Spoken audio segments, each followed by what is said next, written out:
Could Ryan Leonard be ready sooner than later? Your Locked On Capitals, your daily podcast on the Washington Capitals. Part of the Locked On Podcast Network, your team every day.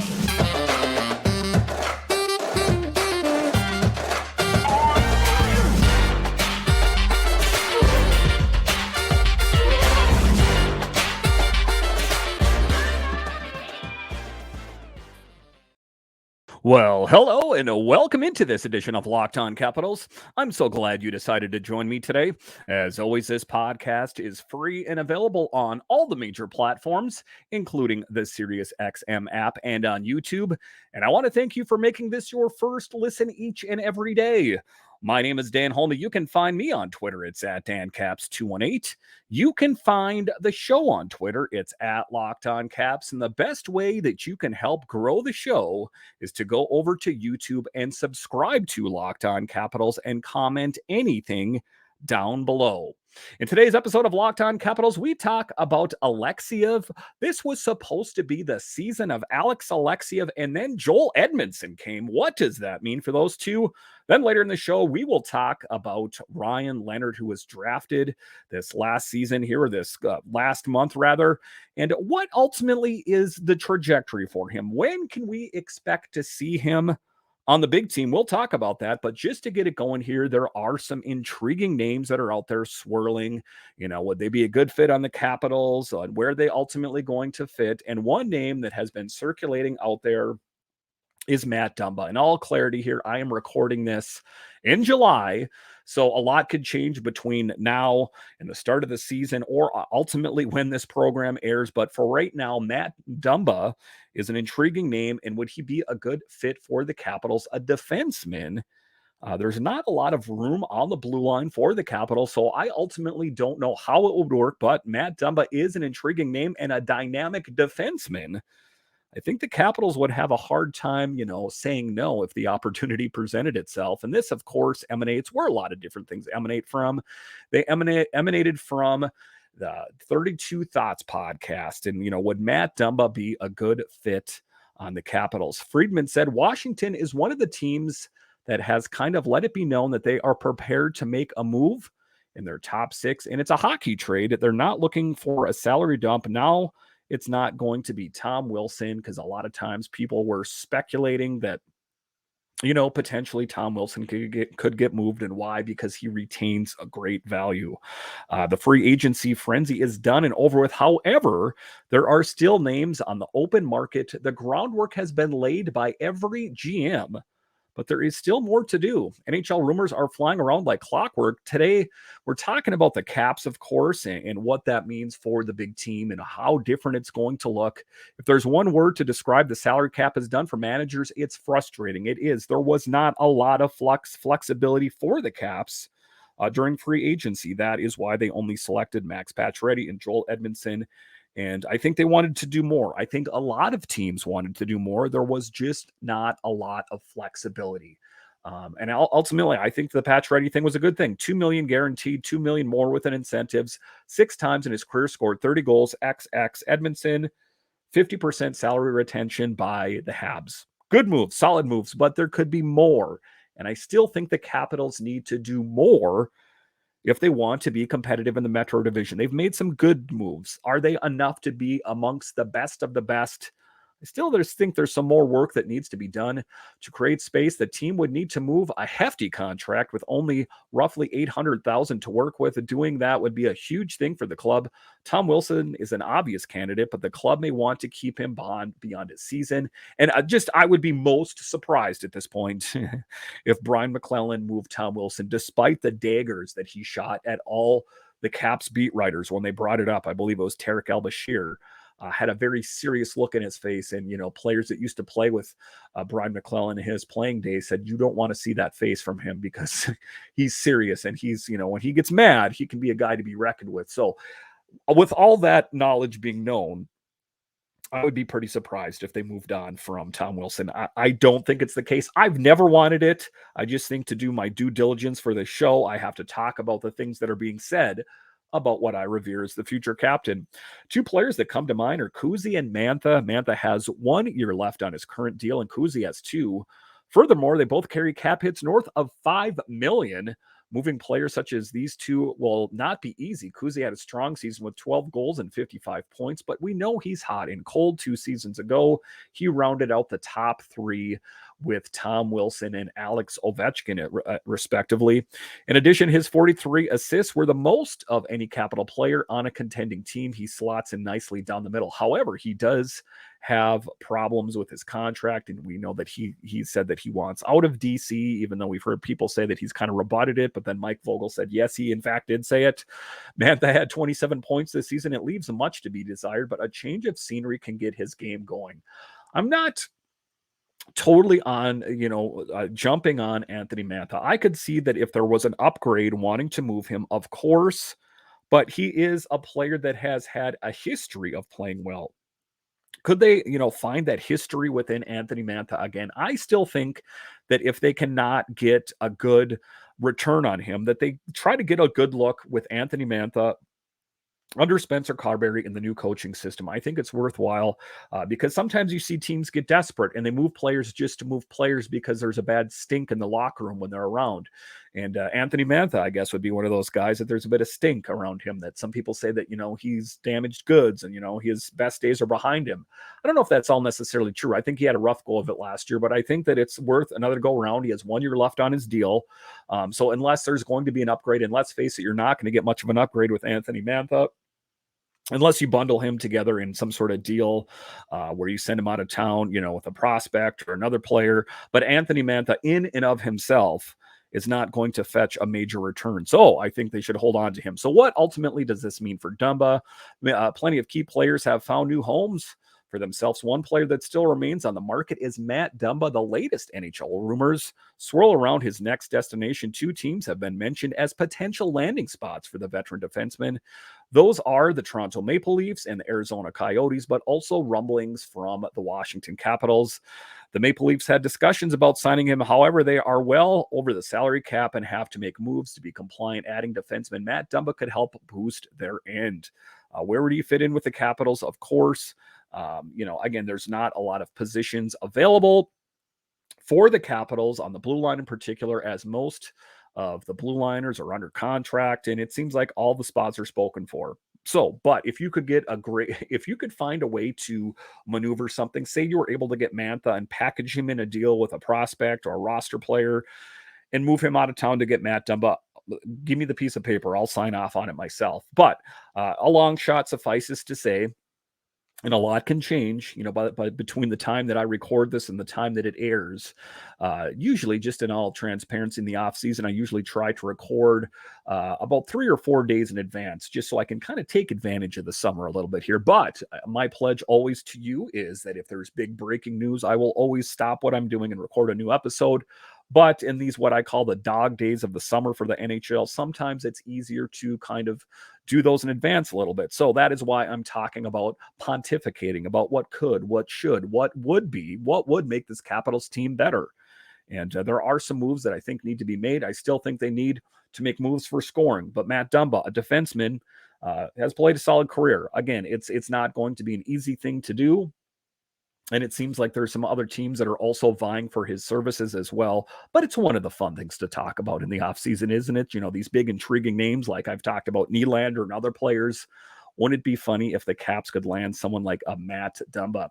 All right, so coming up here, we will talk about Ryan Leonard. And, people said, well, he's a guy that's going to be good, maybe 2-3 years from now. But is it possible he could be ready sooner or later? We'll talk about that straight ahead.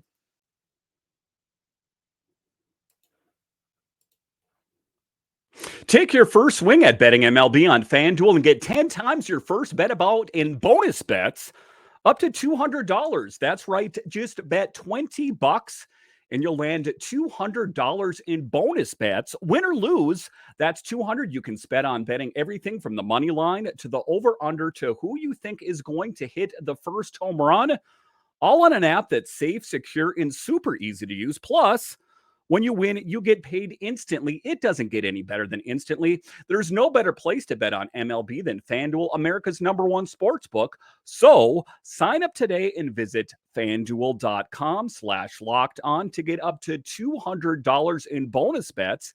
That's fanduel.com/locked on. FanDuel, official partner of Major League Baseball.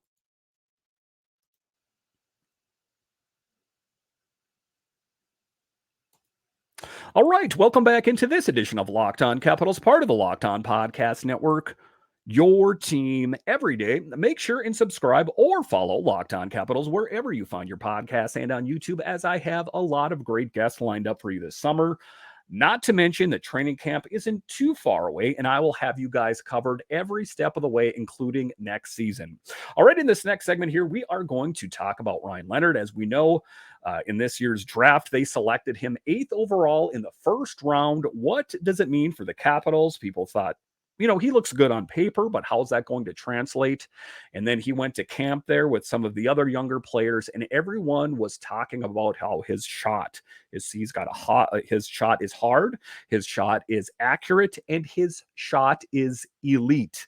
Those are things that are being mentioned, not by me, but some of the players and some of the coaches are there. Is it possible that he could be ready to help this Caps team sooner than later? We know it's not going to be next season, as he already committed to playing with Boston College in the fall, but there is the possibility of the season after. So I think that, taking the Caps and looking what position that they're in right now, we know change is afoot. We see it on the horizon. We see 3 years from now, Alex Ovechkin hanging up the skates, at that time, passing Gretzky and all that. And then the next wave of Capitals players, and it is my assessment that Leonard will be a part of that. The Caps 2023 first-round pick, Ryan Leonard, was described in a pre-draft feature by The Athletic as a bulldog and compared Tom Wilson by analysis during ESPN's draft night. This man has muscles in his face. He's mean, said one analyst. And, kind of one question a little bit more. He says, I like Tom Wilson, but I like to look more after Tkachuk. I also like to look after Austin Matthews. Austin Matthews, we know a couple of years ago how it had 60 goals. Could you imagine if Ryan Leonard was able to score 60 goals? The mind wobbles. It definitely does. But it is an interesting thing to think about. And like I said, everyone was talking about his shot. They said it's elite. Defense prospect Ryan Chesley said matter-of-factly during Capitals development camp. And Chesley's a guy that's been there, done that. He's played hockey for some time. So just taking a look at what makes it so special is that one of the goalies said that he actually broke my glove. That is a lethal hard shot and accurate. It's like a laser beam, going right in there, and he has that. 8th overall, let's see what he has, goaltender Chase Clark said in his own mic'd up video as he squared up to try and stop the young forward. Seconds later, he broke my glove already. So Chase Clark's stepping up and saying, kind of just in the moment, kind of like, come on, let's see what this guy has. Well, he showed what he had. And if he can get that, when his time comes for the Capitals, again, and I keep talking about that in this show, and if you're an everydayer, you know what I'm talking about, is it's not, maybe next season. We don't know about next season, but the future, however, with the likes of Leonard and Cristal and Miroshnichenko, McMichael, LaPierre, etc., this team is going to be impressive. This guy has a heater on him. The Caps 2021 6th-round draft pick says he struggles to make saves. How is this kid an 05, these USA National Development Program kids? For being only 18, he's probably got one of the hardest shots out there, and that is quite the accolade. That's quite an assessment to be made, from a goalie. They've taken a lot of hard shots. They know what it's like. He just formed my glove on his first shot, Clark said, laughing in response to the clip. It's definitely one of the hardest shots I've ever faced. The way Ryan shoots makes it look hard to track the puck, and how his release is and how he changes the angle. And I've never been a goalie, but I can imagine that's difficult. That, even if you take a look at release points on pitchers, it's kind of the same thing there, is that if it comes at an angle that you weren't expecting, or maybe a more traditional release, sometimes it's harder to anticipate. It's tough, Chesley said. A former USN TDP teammate of Leonard said, he has the kind of release where he can release it anywhere, and it's tough to defend. It's an NHL-ready shot. Let me go over that again. An NHL-ready shot. Now, Again, we know as matter of factly that it is not going to be next season. However, I do think that there is the distinct possibility that he could be ready for the team in the following year. Leonard is coming off a season where he scored 51 goals in 57 games for the U18 national team. His 94 points were the third most on the team. Leonard also chipped in 20 points, 11 goals, 9 assists in 17 USHL games. This piece in RMNB. So again, that is what I'm talking about, is the future of this team. And you have this great goal scorer and just a hard shot. And, one of the things that I talked about before is practice and perseverance. He got that great shot by practicing with his brother down in the basement. They're knocking holes in the drywall and knocking pictures off the wall and stuff like that, I'm sure. But, like I talked about in another podcast, is those things that children do, young hockey players, the parents are going down there. What are you guys doing down there? You're breaking stuff. Little did they know that those two brothers would have futures in the NHL and subsequently can probably buy their parents a new house if they really wanted to. So if you are a kid and you're going at it, just keep going, doing what you're doing. If you have that natural talent, good things will follow. And you have to have that raw talent. That's one of the things to consider. But when you take a look at Leonard, when you take a look at Cristal, when you take a look at a lot of these young players that were selected in this draft and previous years' drafts, the Caps are in a good position. And I think that Ryan Leonard, let's see how he does this next season. And if he continues to play well at that level, let's see if he's ready for more. Let's see if he's open to the possibility of bigger and better things. You got to think that he kind of would be. Sometimes these guys, they're like, well, I want to finish college. I know that you want me right now, but I want to finish college. So it's going to be interesting to see what his path will end up being. But as a Caps fan, I am super excited about what the future entails with Ryan Leonard as a part of it.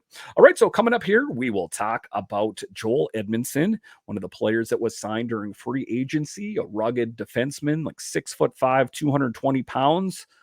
Did he end up taking the spot of Alex Alexeyev? I thought this was going to be the year for Alex Alexeyev. Will that ultimately be the case? I'll talk about it straight ahead.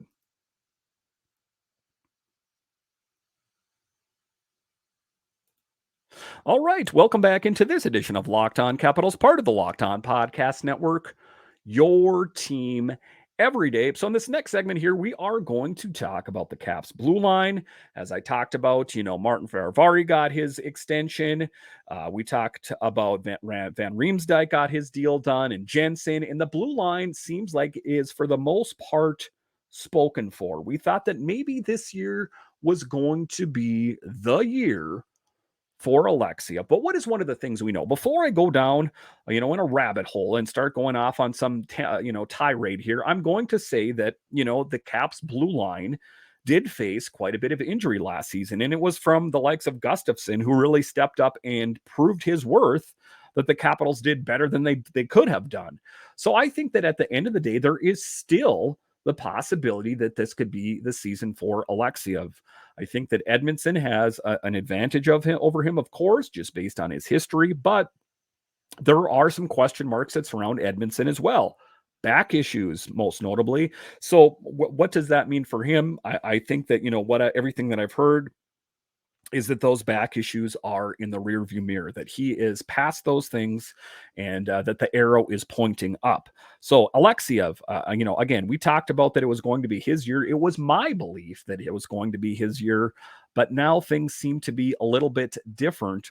One player that has the potential to make a big step, like I talked about, was Alex Alexeyev. The 23-year-old blue liner has played 32 games this past season, due in large part to the injury bug that plagued the Capitals.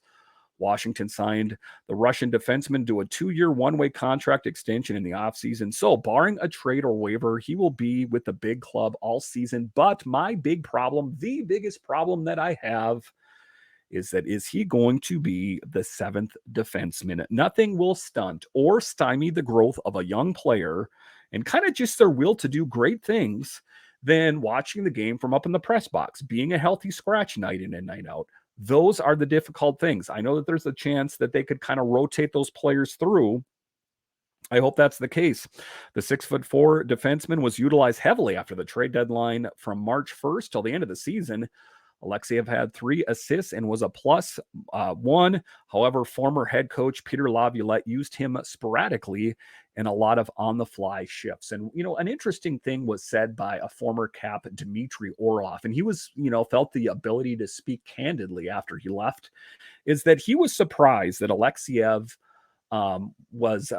didn't get more playing time, and that Irwin actually had more shifts than he did. Why was that? Why did Matt Irwin get more opportunity over Alex Alexeyev? I think it has a lot to do with the philosophy and the mindset of Peter Laviolette. But Monday morning quarterbacking and hindsight and 2020, all that kind of stuff, I think the Caps would have been better off going with Alexeyev over Irwin in certain situations. Again, we cannot rewrite history. We cannot be revisionists here, but that is what it's going to be. I think that Alexeyev is going to have a fire in his belly to say, I know that they signed Joel Edmundson, but I am going to prove to everyone why I belong, why I am going to be, in the top 6, right? And it's going to be a tough thing. And, there could be injuries that take place between now and the start of the season. There's sometimes injuries that take place in camp. And Lord knows I do not want injuries. But I was really hoping that this could be the season for Alexeyev. And ultimately, it could be as well. Alexeyev's best pairing was with TVR in 25 games. The duo created 17 high-danger scoring chances and had an XGF of 4.18. That should be the pair moving forward if Alexeyev's name is called upon this piece in Nova Caps here. So I think that it is possible, but I think the waters have been muddied, if you will, given the fact that Joel Edmundson is here. I think that the Caps blue line was in a good position before John Carlson took that puck off the melon and missed a substantial amount of time. So it's going to be interesting to see how everything kind of takes place. Right now, the Capitals defensive core has a mix of veterans and youth. The right side features Carlson, Jensen, and TVR. The left side is youthful side, which features 23-year-olds Alexeyev, Faravari, and Rasmus Sandin. I'm also excited to see what he is going to be able to do during the span of an entire season. The acquisition of the 30-year-old rear guard Joel Edmundson will help bring sturdiness and physicality to the left side. Again, that's the tough part, is who is in, who is out. I guess, it's like I said, the NHL, like a lot of other major sports, it is a sport of what have you done for me lately? Whoever plays the best on a particular night is going to be the one that is going to play. And, that's going to be based on previous games. So if you are playing poorly, then don't think that you are going to continue to get a lot of ice time because you are this person. Well, don't you know who I am? No, it's all about what have you done for me lately. And I think that if Alexeyev, plays so well in camp, he will prove to everyone why he deserves that. And, the one thing I'm going to say is they should look at it as depth at the end of the day. Because there are injuries. And I know that, this team was ravished by injuries last year, but there's going to be injuries every single year. It is a physical sport. So that, ability to have depth is paramount, because oftentimes what happens with teams is they don't plan for failure. And when you don't plan for failure, then what happens is you're like, well, maybe I got someone down in my AHL affiliate, or maybe I can check the waiver wire or something. And then you're left scrambling for I don't want to use a pejorative term, but you're looking for something less than you actually should use. So I think that, if you want to take a look at Joel Edmundson or Alex Alexeyev, this is how I'm choosing to look at this glass as half full than half empty. Then that is how I'm going to look at it, is depth. That is what we're talking about. So in the unforeseen circumstance that Alexeyev gets injured, you have Edmundson, or vice versa, or any of the other blue line. Because this is an aging core, the second oldest team roster-wise in the NHL, and you're more prone to being injured the older that you get, that we need that depth going forward next season. If this team has any big goals for doing great things, and of course they do, it is the NHL, and the Capitals have a long pedigree of doing great things. So I'm excited about how it all shakes out, and I think that a lot will be determined in camp, of course. Of course, keep it locked to Locked On Capitals so you know everything that's going on along the way. But I think that, you're going to start to see these changes slowly take shape. They're not going to happen overnight. We always hear younger. We hear faster. it's going to happen, but it's probably not going to happen next year or the year after. It's going to be that really big change once Ovechkin hangs up the skates. But you will start to see small changes, just like Faravari finally found his spot. Could this be the season for McMichael or Alex Alexeyev? Those guys are going to have to prove their worth. They're not going to be able to get those jobs just because they're the young team and they want to go in a young direction. If it's a veteran that's playing better than the young guy, then he's getting the sweater and vice versa. So it is, what have you done for me lately? And I think that it is going to be exciting to see how it all unfolds. All right, once again, I want to thank you for joining me on this edition of Locked On Capitals. And are you a fan of other DC sports? Well, Locked On has got you covered. We have Locked On Nationals, Commanders, and Wizards. So no matter what major DC sport it is, Locked On has got you covered. All right, once again, I want to thank you for joining me on this edition of Locked On Capitals, part of the Locked On Podcast Network, your team every day. My name is Dan Holme, and I'll talk to you again next time.